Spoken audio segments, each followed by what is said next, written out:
तो इससे साबित होता है कि आज भी वृंदावन के कुंज कुटीर में वो विद्यमान है। ऐसे ही अद्यावधि मिथिला के कोहबर में ठाकुर गिरफ्तार है। वहां के लोग अनुभव करते हैं, उनसे हंसी मसखरी करते रहते हैं। और उस समय यदि ब्रह्मा जी आवे सहस्र शीर्षा पुरुष सुनाने के लिए, तो रघुनंदन साहब कह देंगे कि बाबा जब मैं अयोध्या में रहूं तो ये वेद मंत्र सुना लेना। कहा कि क्यों? बोले कि वेद मंत्र तो हमको 14 भुवन में सब जगह सुनने को मिलता रहता है, सब समय सुनने को मिलता रहता है। वेद स्तुति तो सुलभ अनतु, यह तो सुलभ यहाँ ही।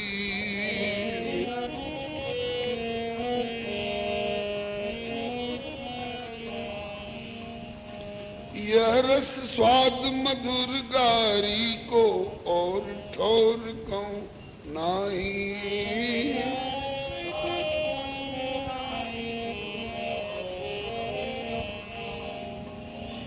चुन चुन हम प्रभु गुण गन गावई। हम लोग प्रसंगों को चुन चुन करके और रघुनंदन को इनकी बतीसी खिली रहे, इनका हृदय रसोल्लसित रहे, इसके लिए ऐसी ऐसी बात छेड़खानी में सुनाते हैं कि रघुवर को कहना पड़ता है कि अब मिथिला छोड़कर जाने का मन नहीं करता है।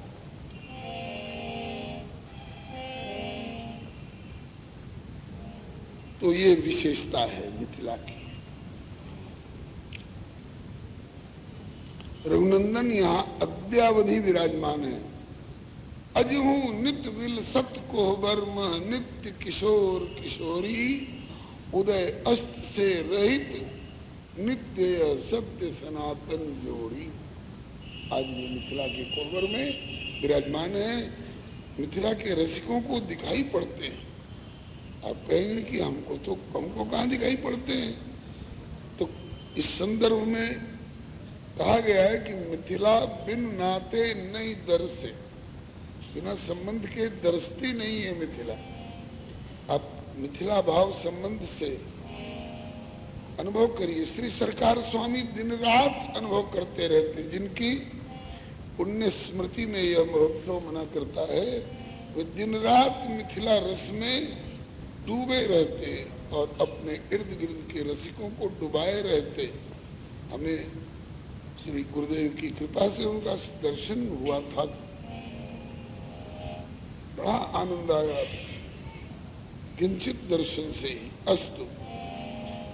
तो मिथिला ऐसा क्षेत्र है कि ज्ञान प्रेम को अद्भुत संगम, यहाँ ज्ञान का और प्रेम का दोनों का विलक्षण संगम है।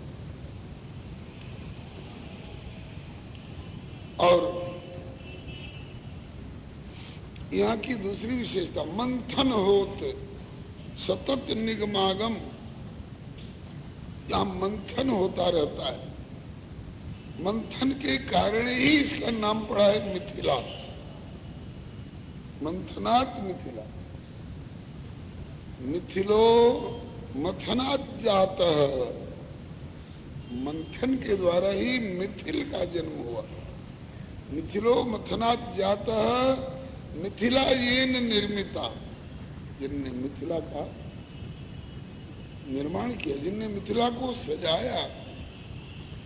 तो मंथन होत सतत निगमागम, जहाँ मुनिजन मन विश्राम, बड़े बड़े मुनियों के मन को भी तो यहाँ साधना किए, वहाँ जिज्ञासा किए, वहाँ अध्ययन किए, वहाँ तपस्या किए और मनोरथ पूर्ण नहीं हुआ।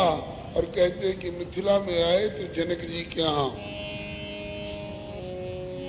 जासु ज्ञान रवि, ये ज्ञान की स्थिति दिखाई पड़ रही है। जासु ज्ञान रवि भवनिशी नासा,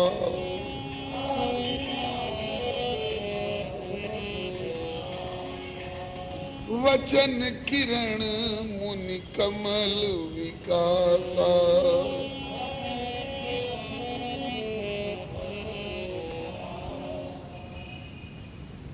जासु ज्ञान रवि, जिनके हृदय में सूर्य ज्ञान रूपी सूर्य का सतत उदय रहता है।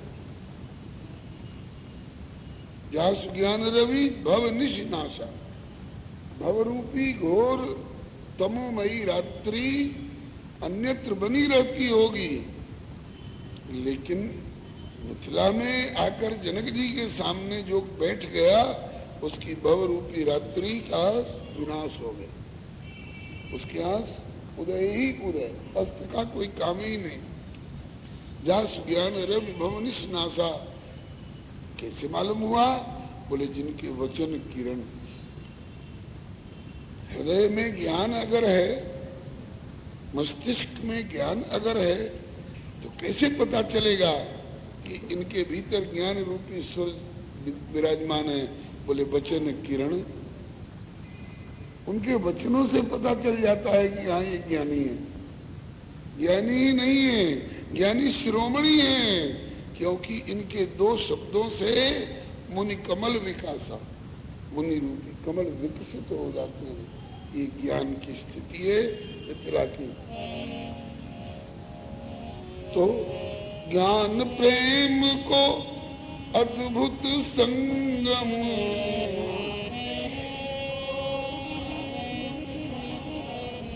मंथन होत सतत निगमागम,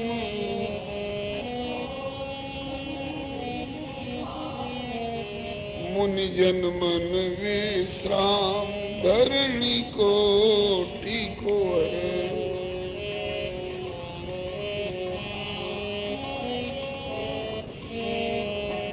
अति प्यारो जनकपुर धाम धरणी को टीको है।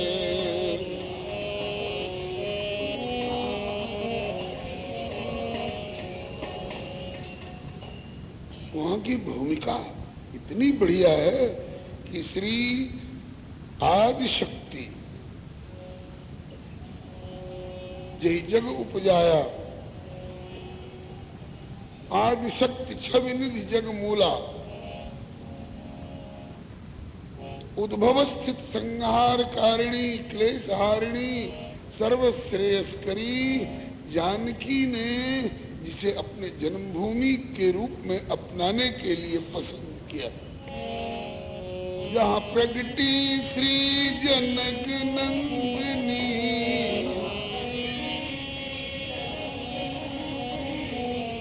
जहाँ प्रगति श्री जनक नंदिनी,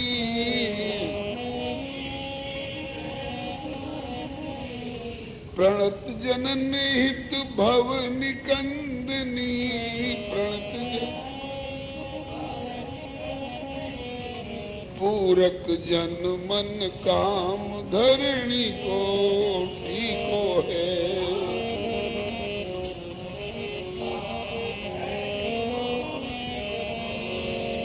अति प्यारो जनकपुर धाम धरणी को टीको है।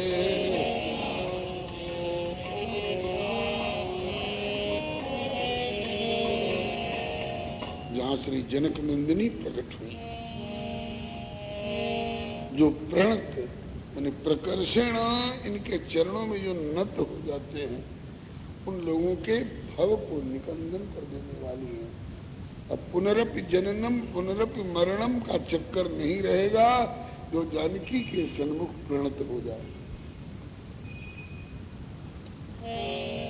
और वहां की विशेषता, जहाँ नृप जनक धनुष प्रण ठान्यो,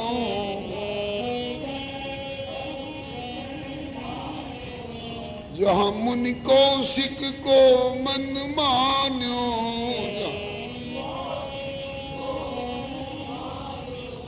और तो और जहाँ रमी गए लक्ष्मण राम धरणी को टीको है।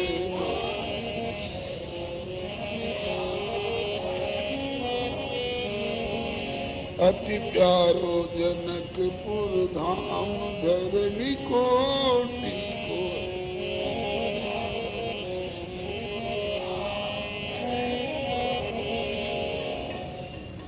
जहां के राजा ने धनुष यज्ञ का प्रण ठाना।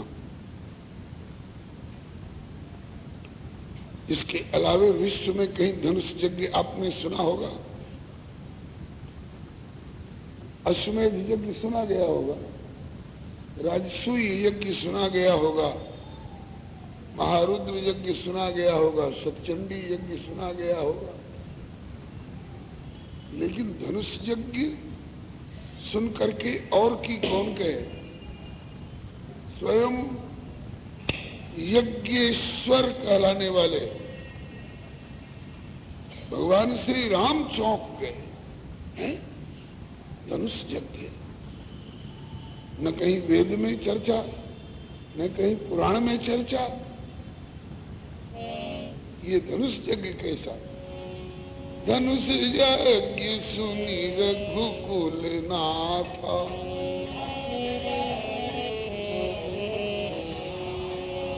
हरसि चले मुनिवर के साथा।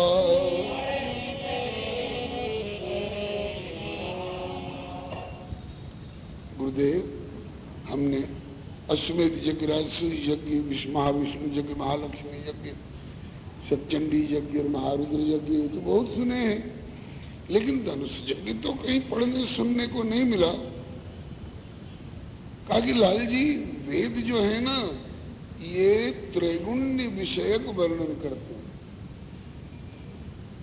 और वेद जो है देह नगर के साधन साध्य का वर्णन करते होंगे, लेकिन जहां यह धनुष यज्ञ हो रहा है वह देह नगर नहीं है, वह विदेह नगर है। देह और देहाध्यास से बहुत ऊपर उठे हुए वहां के लोग होते हैं। वहां का भंगी भी देह नगर, देह और देहाध्यास से बहुत ऊपर उठा हुआ व्यक्ति होता है।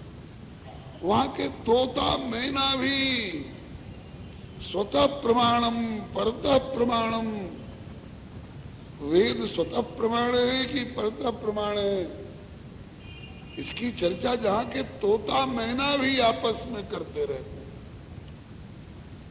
वो नगर है विदेह नगर।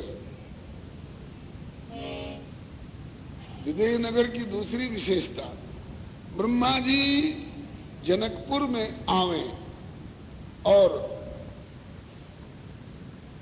आंखें फाड़ फाड़ कर ताकते रह जाते हैं।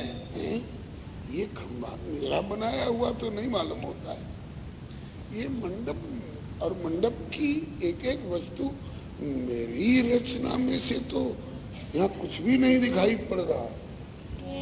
चौपाई विधि भयो आश्चर्य विषेखी,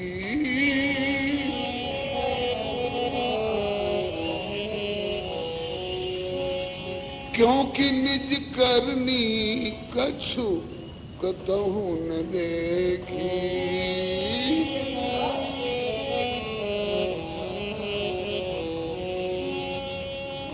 चितवई चकित विचित्र बिताना,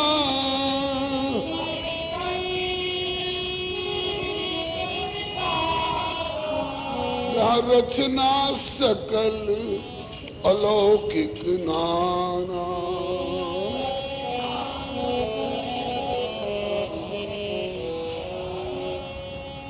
देख जनकपुर सुर अनुरागे,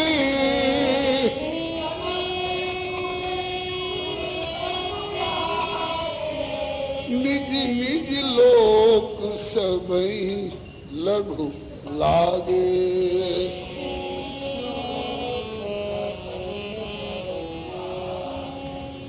जिन तिरहुत तेहि समय निहारी,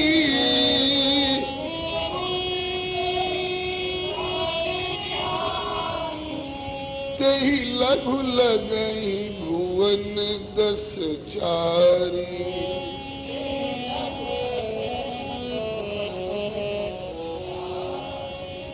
जो संपदा नीच गृह सोहा,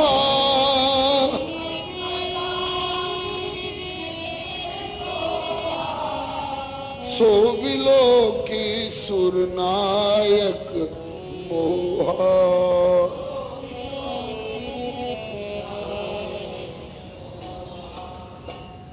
जनक जी के राज्य में बुहारी लगाने वाले झाड़ूदार के घर में जो संपत्ति है उसे देख करके सुरनायक देवताओं के राजा देवराज इंद्र मोहित होते हैं।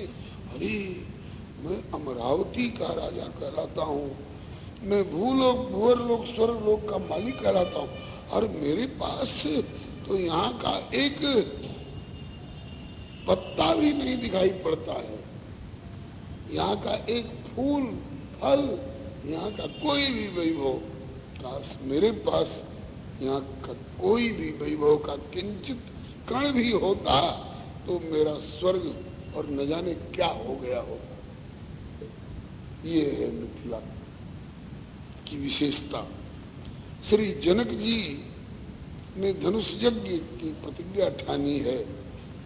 रघुबर सुनते हैं कि धनुष यज्ञ हो रहा है, पूछते हैं कि धनुष यज्ञ कैसा यज्ञ है, न वेद में सुना न पुराण में सुना। तो कहा कि वेद लौकिक यज्ञों का वर्णन करते हैं लाल, और वहाँ लौकिक खर और पत्ती भी नहीं, वहाँ तो रचना सकल अलौकिक नाम। मिथिला की भूमि अलौकिक, वहाँ के नर नारी अलौकिक, वहाँ के उपकरण और पदार्थ अलौकिक, सब कुछ अलौकिक है। ब्रह्मांड के भीतर की चीज है ही नहीं, वहाँ तो साकेत गोलोक वैकुंठ का वैभव उतरा हुआ है। तो ब्रह्मा जी को कहाँ से पता चल जाएगा कि इसमें मेरी रचना का क्या पदार्थ है ही नहीं। तो रचना सकल अलौकिक नाना। तो अलौकिक नगरी में जो यज्ञ हो रहा है ये अलौकिक यज्ञ है। तो लौकिक यज्ञों का वर्णन करने वाले वेद भला अलौकिक यज्ञ वाले धनुष यज्ञ का वर्णन कैसे कर देंगे। वेद देह नगरी के साधन साध्य का वर्णन करते हैं, और वो देह नगरी है ही नहीं, वो तो विदेह नगरी है। तब राघव को बड़ी उत्कंठा हुई, गुरुजी तब तो ये यज्ञ जरूर देखना चाहिए, ताकि इसीलिए तो कहता हूँ कि पधारिए।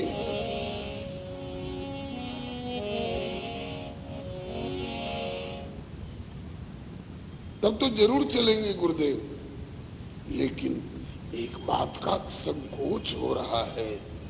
हमारे पिताजी चक्रवर्ती राजा धीराज कहलाते हैं, हम चक्रवर्ती राजकुमार हैं, और जनक जी खंड मंडलेश्वर माने छोटी रियासत के राजा हैं। तो एक चक्रवर्ती राजा का राजकुमार एक खंड मंडलेश्वर छोटी रियासत के राजा के यहाँ बिना न्योता के जाए, ये बात जचेगी क्या? तो गुरु जी कहते हैं कि न्योता अयोध्या में जाएगा, किस लिए? बहुत लोग कहते हैं कि अयोध्या में न्योता क्यों नहीं गया धनुष यज्ञ का। इस पर आपने भी कभी विचारा होगा, अयोध्या में कैसे न्योता जाता है? अयोध्या जी के राजा उन दिनों में 60,000 वर्ष के हो चुके थे। दशरथ जी की आयु, वाल्मीकि रामायण प्रमाण के अनुसार दशरथ जी की आयु उस समय 60,000 वर्ष की थी, ये जटायु जी ने बताया है। तो 60,000 वर्ष के राजा के यहाँ कोई राजा न्योता भेजेगा कि आइए हमारी 6 वर्ष की बेटी का पानी ग्रहण करिए धनुष तोड़ करके? अरे राम जी तो हैं, अरे राम जी को भी जानता कौन है? अभी राम जी के बारे में लोगों को पता कहाँ है कि राम जी कौन है, किस गली में खेलते हैं, उनमें क्या विशेषता है? राम जी को तो दुनिया जानने लग गई कब से, जब से आके बक्सर में रघुबर कमाल कईले।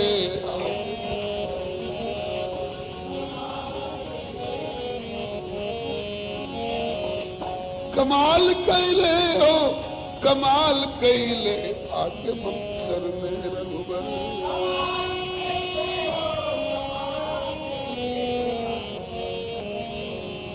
कमाल कईले आके बक्सर में रघुबर।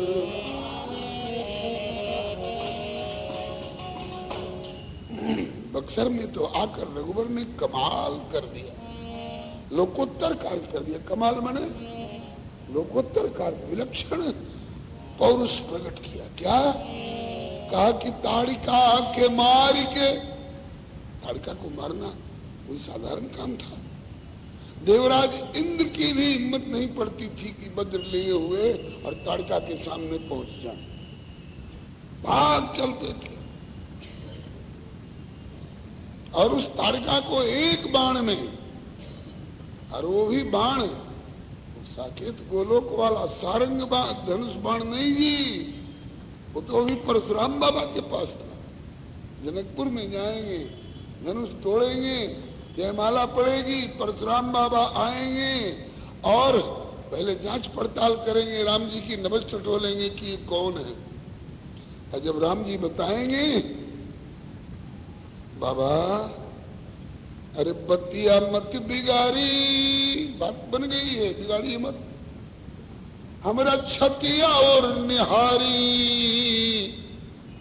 हमारे वक्षस्थल की ओर देखिए, सुनी ए भृगुबर बाबा, तब मिली है मनवा के विश्राम। सुनी ए भृगुबर बाबा, हम कैसे करी रउरा से संग्राम। बार बार ललकार रहे हैं कि लड़ो, आ जाओ, आपसे लड़ करके। अगर मैं आपको पराजित करने की बात सोचूंगा तो चरण किसके पूजूंगा।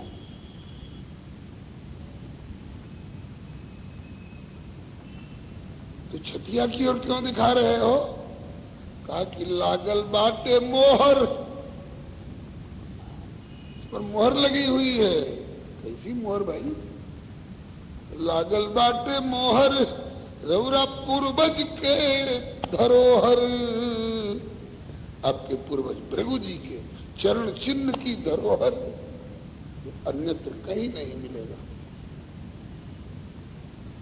तब परशुराम बाबा को, अरे मेरे पूर्वज भृगु जी के चरण की छाप रूपी धरोहर तो साक्षात सर्वेश्वर के वक्षस्थल पर है, तो श्री राम सर्वेश्वर हैं, जरूर सर्वेश्वर हैं।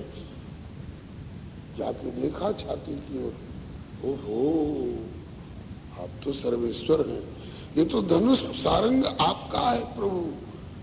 जब तक आपका अवतार नहीं हुआ था तब तक हम कार्यवाहक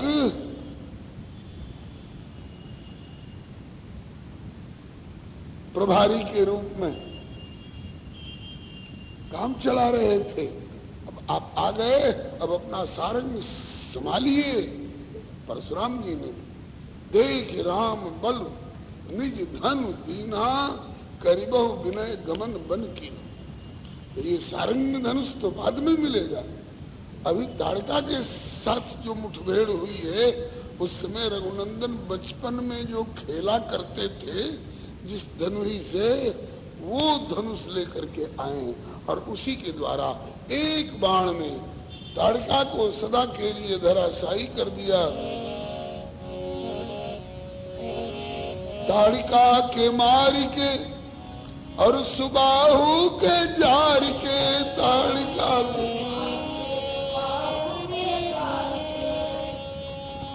ताड़िका के मारी के सुबाहु के जार के।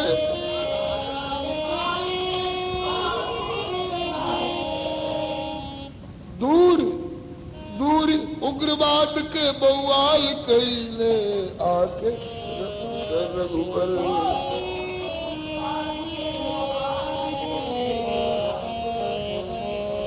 हो कमाल कैले आके बक्सर में रघुवर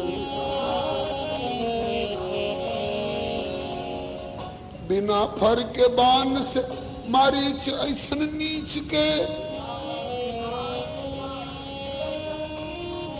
बिना फर के बाण मारीच ऐसन नीच के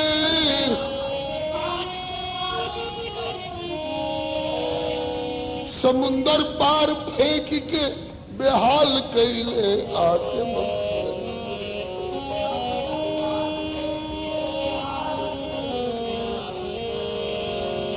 और कमाल कैले आके बक्सर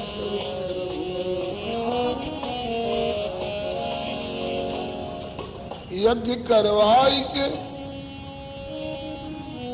बक्सर में आई के और यज्ञ करवाई के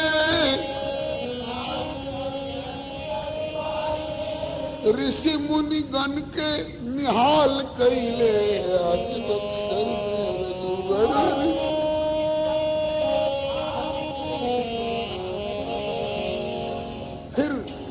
फिर गंगा नहाई के जनकपुर में जाय के गंगा नहाई के जनकपुर में आय के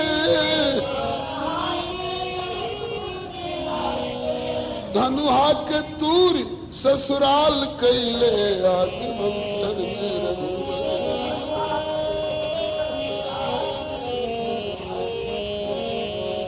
कमाल कैले आके बक्सर में रघुवर अब लोगों ने जाना कि हाँ साहब दशरथ जी के घर में कोई लाल माई का लाल पैदा हुआ है।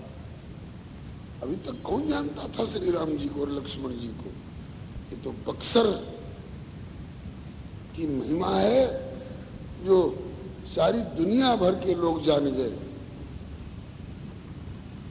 जब ताड़का मारी गई, हाँ साहब राम जी कुछ हैं। अहल्या का उद्धार हुआ, हाँ साहब राम जी कुछ हैं। है चमत्कार उनके चरण की धूलि में, जिनके पद पद्म पराग परत पल भर में पतिता परित्यक्ता पाथरी में प्राण परियो।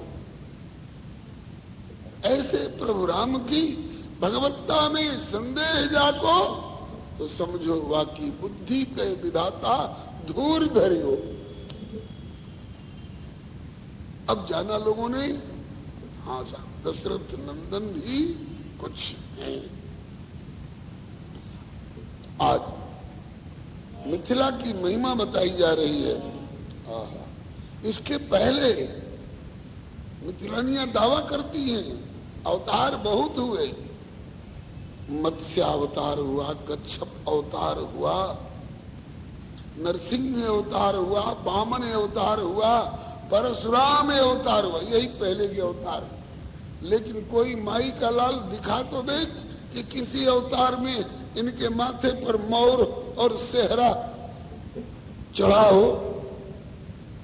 ये वर की डिग्री कहीं इनको और जगह मिली हो।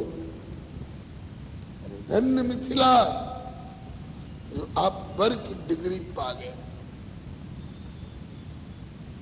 मिथिलानियां विनोद करती हैं रघुनंदन से। कहा कोहबर घर में